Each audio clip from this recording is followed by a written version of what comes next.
ये problem 1 marks का है, NAT टाइप का ये भी प्रॉब्लम है।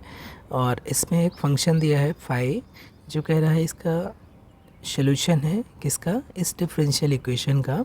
और ये दो इनिशियल कंडीशन जो दिए हुए हैं इनको सेटिस्फाई कर रहा है, क्योंकि ये जो डिफरेंशियल इक्वेशन ODE है, लीनियर डिफरेंशियल इक्वेशन है विद कांस्टेंट कोफिशिएंट, तो इसका हम सॉल्यूशन निकाल सकते हैं। और साथ में इनिशियल कंडीशन दी है, इसलिए यूनिक सॉल्यूशन मिल जाएगा।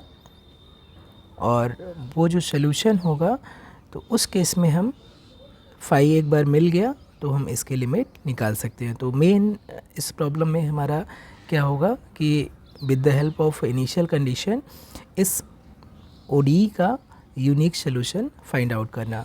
तो सबसे पहले हम इस ODE का, ऑर्डिनरी डिफरेंशियल इक्वेशन का सॉल्यूशन निकालते हैं। तो इसका ऑक्सिलरी इक्वेशन क्या हो जाएगा, 4m² + 16m + 25 = 0। और यहाँ पर इसलिए m कितना हो जाएगा, m = हो जाएगा श्रीधराचार्य फार्मूले से -b यानी कि -16 ± √16² यानी 256 -4ac यानी कि 400 हो जाएगा, और डिवाइडेड बाई 2 × a यानी कि 2 × 4 यानी 8।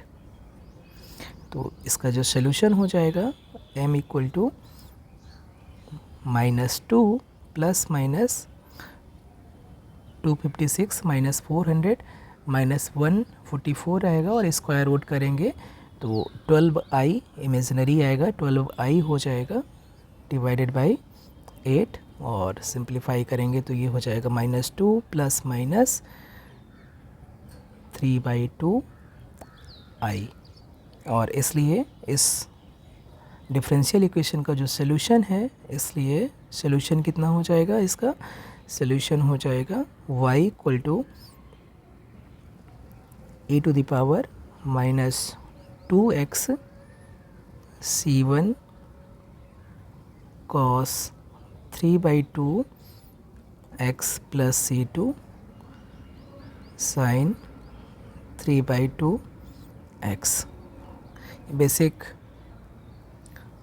डिफरेंशियल इक्वेशन की बेसिक प्रॉपर्टी से अगर हमारा रूट अल्फ़ा ± i β है, अल्फ़ा बीटा रियल नंबर है, तो जो सॉल्यूशन हो जाता है e⁻α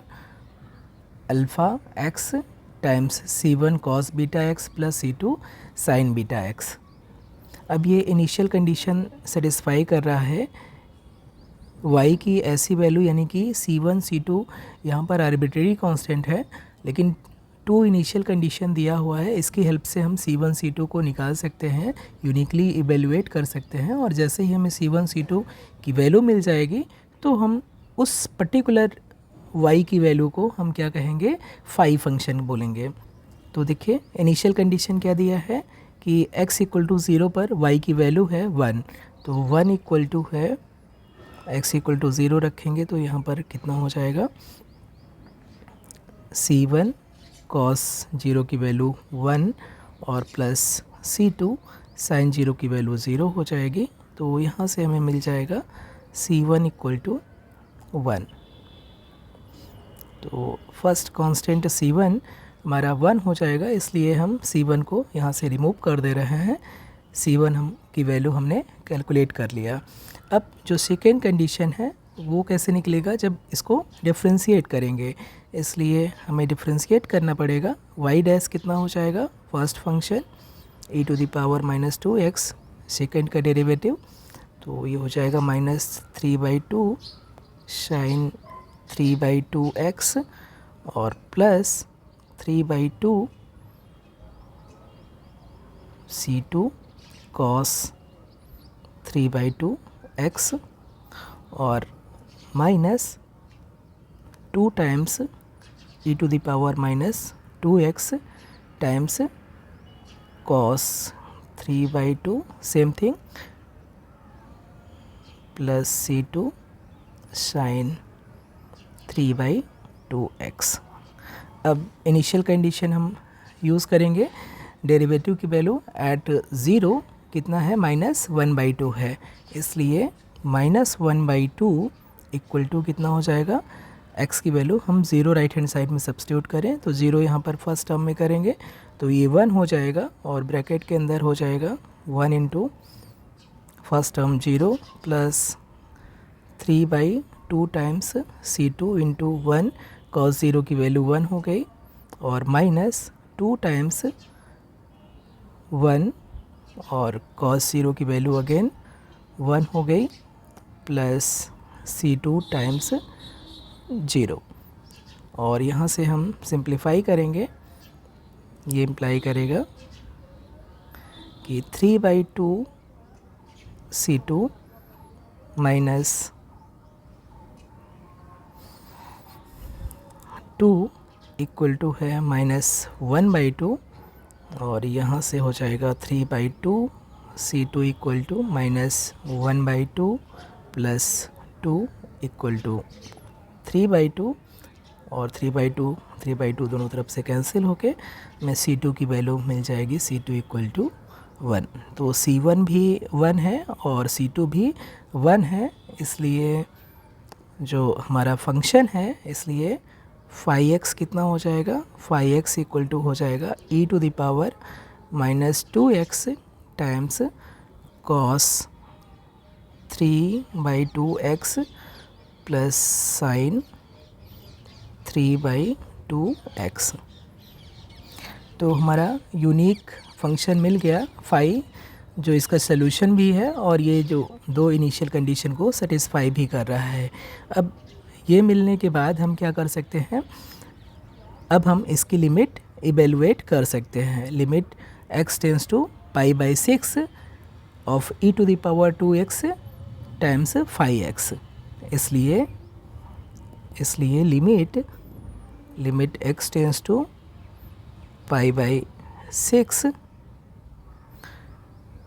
e⁻2x टाइम्स phi-x, ये किसके बराबर हो जाएगा, phi-x में e⁻2x से मल्टीप्लाई करेंगे तो ये इक्वल हो जाएगा limit x tend to π/6 of cos 3/2x plus sine 3/2x।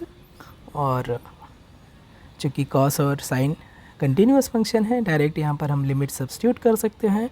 तो cos 3/2 into π/6 plus sine 3/2 into π/6, 3 से 6 को कैंसिल आउट कर सकते हैं और ये हो जाएगा cos π/4 प्लस साइन π/4 और cos π/4 की वैल्यू 1/√2 प्लस साइन π/4 की वैल्यू भी 1/√2, तो ये हो जाएगा 2/√2 और इसे हम लिख सकते हैं √2। इसकी अप्रॉक्सीमेट वैल्यू हम जानते हैं 1.414, तो अब ये वैल्यू लिख सकते हैं, चाहे तो 1.41 लिख सकते हैं। तो ये जो लिमिट है उसकी वैल्यू इरेशनल नंबर आ रही है, लेकिन 2 डिजिट तक हम लिखना चाहें तो √2 इरेशनल नंबर है जिसकी वैल्यू हम जानते हैं, और चाहे तो हम इसकी वैल्यू निकाल भी सकते हैं अप टू 2 डिजिट अगर नहीं जानते हैं तो, लेकिन यूजुअली सभी लोगों को याद रहता है। तो 2 डिजिट तक इसकी करेक्ट वैल्यू 1.41 होती है। तो इसकी लिमिट की वैल्यू कितना हो जाएगी, 1.41 हो जाएगी। तो यही इसका आंसर हो जाएगा। आई होप कि आपको ये प्रॉब्लम समझ में आ गया होगा इसका solution. Thank you so much.